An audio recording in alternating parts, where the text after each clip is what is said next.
जम्मू काश्मीरच्या गुलमर्ग परिसरात बर्फाची चादर, पर्यटक लुटतायत बर्फात खेळण्याचा आनंद। जम्मू काश्मीरमध्ये थंडीचा कडाका, श्रीनगरमध्ये तापमान उणे 3 अंशाखाली, शीतलहरीनं जनजीवनावर परिणाम। दिल्लीसह उत्तर भारतात दाट धुक्यामुळे दृश्यमानता घटली, 11 राज्यांमधील वाहतुकीला फटका, आणखी 2 दिवस दाट धुकं राहण्याचा अंदाज। दिल्लीसह उत्तर भारतात कडाक्याची थंडी, जम्मू काश्मीरमध्ये अनेक भागात पारा शून्याखाली, पंजाबमध्ये किमान तापमान 6.2 अंशांवर। ब्रिटिशकालीन 3 कायदे रद्द, नवीन फौजदारी विधेयकांना राष्ट्रपतींची मंजुरी, विधेयकांचं कायद्यात रूपांतर। सपा नेते स्वामीप्रसाद मौर्य यांचं पुन्हा वादग्रस्त वक्तव्य, हिंदू धर्म नाही धोका असल्याच्या वक्तव्यानं वादाला तोंड। भारतीय नौदलाची ताकद वाढणार, INS इम्फाळ आज ताफ्यात, अत्याधुनिक गाइडेड मिसाइल डिस्ट्रॉयरची निर्मिती भारतात। MV किम प्लुटोवरील ड्रोन हल्ल्यानंतर भारतीय नौदल ॲक्शन मोडमध्ये, अरबी समुद्रात 3 युद्धनौका तैनात। स्वातंत्र्याच्या सुवर्णकाळात वीर बाल दिवसच्या रूपानं नवा अध्याय सुरू, भारत मंडपमधील कार्यक्रमाला पंतप्रधान मोदींची हजेरी।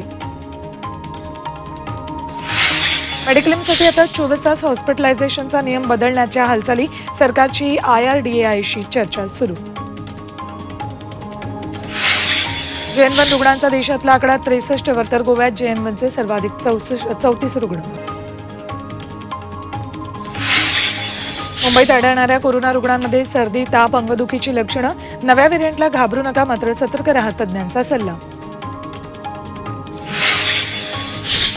कोरोनाचे राज्यात 28 तर मुंबईत 13 रुग्ण, मुंबईचा पॉझिटिव्हिटी रेट 10.4%, राज्यापेक्षा मुंबईचा रेट अधिक।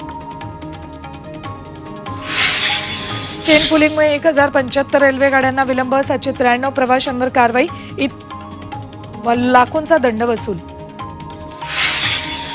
मिरज रेल्वे स्थानकातील कामासाठी mega block, Kolhapur Miraj railway सेवेवर परिणाम, 8 एक्सप्रेस 6 जानेवारीपर्यंत रद्द, तर 2 एक्सप्रेस पुण्यातून सुटणार। केंद्रीय अर्थमंत्री निर्मला सीतारामन आज तामिळनाडूच्या तुतुकुडी जिल्ह्याची पाहणी करणार, नुकसानीचा घेणार आढावा। तामिळनाडूत पुन्हा पावसाची शक्यता, पुडुचेरी आणि कराईकलमध्ये मेघगर्जनेसह हलक्या ते मध्यम पावसाचा अंदाज, तर महाराष्ट्राचा उत्तर भारतात कडाक्याची थंडी। आदित्य L1 यान मोहिमेच्या महत्त्वाच्या टप्प्यात, हॅलो ऑर्बिटमध्ये प्रवेशाची तयारी सुरू, 6 जानेवारीला ऑर्बिट प्रवेश।